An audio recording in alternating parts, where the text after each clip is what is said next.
not a test. This is your emergency broadcast system announcing the commencement of the annual Purge sanctioned by the U.S. government. Weapons of Class 4 and lower have been authorized for use during the Purge. All other weapons are restricted.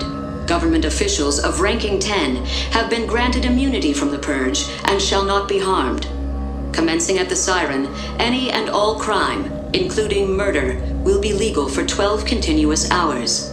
Police, fire, and emergency medical services will be unavailable until tomorrow morning at 7 a.m. when the Purge concludes. Blessed be our new founding fathers and America, a nation reborn. May God be with you all.